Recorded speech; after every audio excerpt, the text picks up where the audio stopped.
สียงหน่อยโคตรพ่อกระลับแล้วทุกอย่างเอาทางโค้งมาบ่ทางโค้งส่งเสียงหน่อยไม่หูจักสุบ้านนี่เดียวเจ้าผักเก่าวังโป่งมาบ่ขอเสียงหน่อยโอ้ผักเก่าเอาแหลกท้องนั้นใส่บ้านแหลกท้องหูจักสุบ้านนี่จะได้ไหมฝากควงไปหาพี่น้องบ้านแหลกท้องเลยเด้อฝากมาจากไหนครับจ้างในหมอลำยาหาต้นแต่บ้านเพิ่นหลายกับมาเบอร์น้ำเจ้าภาพคนนั้นขึ้นบ้านไม่ใส่หยาเต็มเหมือนกับมาส่งมาเสื้อจังสิล่ะเนาะเพิ่นซื้อโอ้พี่น้องท่านนี่อัตยาใส่ดีมาอย่างพี่น้องมาอย่างพี่น้องแต่ขั้นหูว่าดียังสิมาแต่เมื่อก่อนนี่ไม่ประมาณหรอกข่อยกับคนทั้งนี้เนาะข่อยยู่นี่ได้ข่อยไม่ใส่ล่ะข่อยยู่นี่แหละว่านอนคุมใต้อยู่นี่ขั้นว่าท่านนี่เอาทักทายเป็นภาษาทางนี้ด้วยเอาทั้งนี้บอกใกล้กันใกล้กันมันข่อยน่ะส่วนมันเราเป็นพี่เล่อนะว่าผู้ไทยคนพูไทยเอาวางบงยุสิเลอวางบงครับยุสิเลอไม่อย่างยุสิเลอยุสายนะ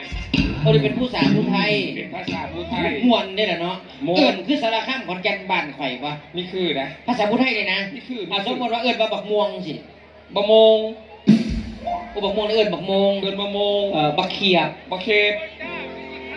บักเขือบักเขือบักเขือบักเขือบักแข้งบักแข้งกล้วยโกยกล้วยนี่เอิญกล้วยโกยสมมติจังสีได้เอาตัดต้นกล้วยเอายางกล้วยมาท่าหัวเข้ายางกล้วยย่อยโยดตัดต้นโกยเอายางโกยมาท่าหัวโคย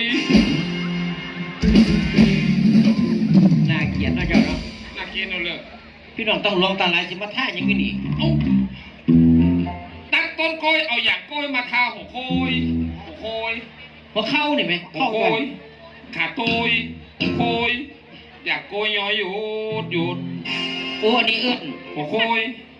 อุ้ยสะพ่อข่อยลงรถมาข่อยเฝ้าน้ำจังเจ้าภาพคนมาหาเป็นนั่นเลยอุ้ยกระลุซึ่งมาข่อยเก็บหัวโกยเจ้ากันเลยหรอไม่เอาอย่ามองทาบ้าดิท่ามันก็แสบสุดที่ครับมันมีแสบมันก็แสบตอนที่เจ้าล่องมือที่เอาท่าเขามันก็ขัดเอาไว้เปิดฝาเขาเจ้ากระทาหัวโคยนี่หัวโคยนี่มันเป็นหัวโคยบอกเป็นจิตอันนี้พูดอะไรกันครับนี่ลูกสาวลูกสาวเจ้าจ้าอุ้ยเกิดวันจันทร์ได้พอดีเนาะเอ้าเจ้าบังจันทร์ใดเอาเป็นสิบหกยิ้มบ้างครับนั่งเห็นป่ะนั่นจังไหนจะมามันเกิดวันจันทร์แขวแล้วเหลืองชื่อว่าจังไหนล่ะครับชื่อบ่ครับอันพ่อใหญ่กันมาใหญ่นะน้องปีโอ้ปีใหม่อับปีหมู่โรงเรียนอื่นน้องมัดซีมัดตาสังผู้หลายสื่อตลอดเนาะซื้อเล่นๆเขาเอิ้นกันทั่วๆไปกันอีเงาซื้อเงาอย่างคือสั่นนะครับไม่สั่นดิเว้นสั่นแล้วเป็นอย่าง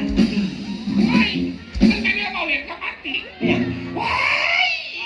จะบอกจะขายได้แต่หนีต่อไปมันก็ออกจากคุกมาเนี่ยออกจากคุก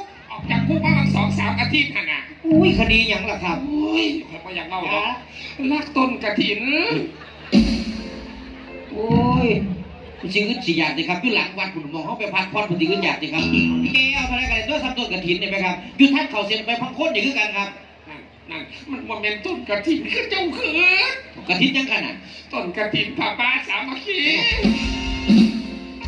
เอาไปหลายปันใดล่ะ300,000 กว่านี่นะวันหนาไปเข้าใจตัวสันเนาะได้ยินข่าวว่าพุทธิสางค่ายอ้อ2ครับเรียกว่าเสียวมาฝากโอ้ยเจ้าเสียวไปเห็นอย่างละปันนี่คนงามเจ้าก็เอาแล้วคนสวยเจ้าก็เอาแล้วคนรอเจ้าก็เอาแล้วจะเอาผู้ให้เป็นประดับมึงในฝังเฮ็ดยังได้แน่ล่ะครับมีความสามารถหลากหลายเฮ็ดยังได้ครับร้องรำทำเพลงคันลงคงค่ายก่อนต้องไปนะบ่ต้องปัญญาฟังแล้วครับอะไรจริงเอาเวลามาได้โอกาสเราไอ้ไปยังหรอบัดนี้ปาคอนเองยังอยู่นี่มึงอย่ายางลงหนองนะติดแยบดิแยบไงนี่ไปยกมือกูรู้เอาน่ะเห็นป่ะน่ะ ไปบ้านเจ้าภาพเจ้าบ้านได้ป่ะ เป็นอย่าง ขอปักใส่จักรกำเนี่ย โอ้ยเป็นผมแม่งมาห่วงหนางห่วงหลังคือหมาขี้เหี้ยแต่บ้านเนี่ย พี่คะ1,500พี่ว่าไง แต่ที่มาว่ากูก็สิได้อยู่ 1,500ว่าไงก่อน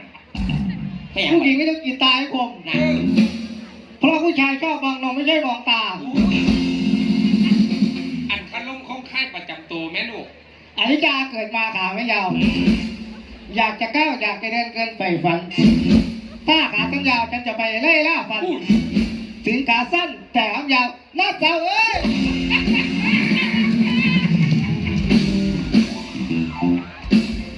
มากินมาบ้า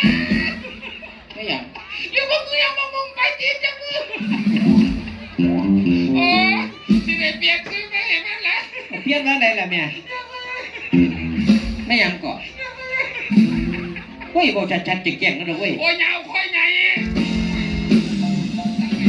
ตั้งแต่ข่อยอุกน้ำพีน้ำนองอยู่นี่กับพ่อแห้งหรอก อุกยังหยัง ห่วยมาหลายๆเนี่ยพักกันไปขี่ไปเยี่ยวใส่เสร็จ หลังบ้านล่มหมด มันไก่ แรงไม่แรงมึงหูเจ้าของเราไปห่วยคือบ่เปลี่ยนไม่แล้วเนี่ยเดี๋ยวนี้ไหม ตั้งแต่น้อยจนใหญ่หากินย้อนเล่นแต่เรา เว้ยบ่เป็นไม่หรอกสนะ เป็นน้ำคนจากเสียงอีสานหนีจากบ้านแม่นกมาอยู่นี่ก็น้ำตาที่ตก อ้าว บอกเคยมีแม่ยกน้ำเพิ่นเดินนะ มันเป็นตลอดก็แล้วนี่ รอดแล้ว มันยังคือเสียงแหบเสียงแหงครับแต่เลยไม่เห็นยังมาก มันเปลี่ยนอากาศ อันเสียงแหบว่า อย่างเงี้ย ว่า แอบว่า พูดทางนี้สิแก่เหรอ ไม่อยาก กินขี้ ข้าวบอก ป ไป อก กิน มึงเนี่ย อันพยศ ฮะ อันเห็นเจ้ารับสมัคร รับสมัคร ทำอย่างอันนี้น่ะความสามารถหลายที่อย่างนี้ เฮ็ดยังได้ อ้าวแต่งคำคมเหยียงความ นี่ไง พ่อลูกพ่อเดี๋ยวนี้ โอ้ยนั่นเห็นป่ะ ก่อนเอา โอ้ เสียงแหบก็ได้เงินอยู่เลยล่ะ ว่า ทำคมเสีย เดี๋ยวเอาเงินก่อนเอาเงินก่อนเอาเงินก่อน ทำคมหลายความมีโกงไหม หาเล่นเศรษฐภูมิงามๆเนี่ยฮะน่ะ เอาประกาศหาเจ้าของเจ้าบ้านในเด้อครับรถทะเบียนหมายเลขทะเบียนบอยไม้ยอยักษ์276สกลนครนะครับแล้วบอยไม้นอนหนู6363สกลนครกอไก่งองู3909สกลนครเพิ่นให้มาจังสี่ละ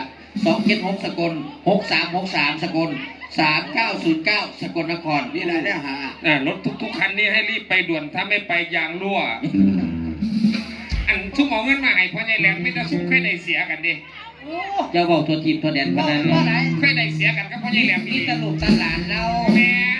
ฮะ เจ้าก้อนนะเขาเจ้าไปซัดให้โลกพ่อใหญ่แหลมไปแท้ง เลยได้เสียกัน ได้เสีย เอาบ่เอาจากไหนนี่นะไม่ค่อยอมก็เปีย เฮ้ยเฮ้ยเอาสากก็พอ อันนี้รีบอกคำคมคำล้มหันน่ะ ไว้ให้ความมีโกน โอ้มันคนละคม เอาฟังคำคมไป คำคมคือลูกไฟเนี่ย อนิจจาเกิดมาหน้าไม่หล่อ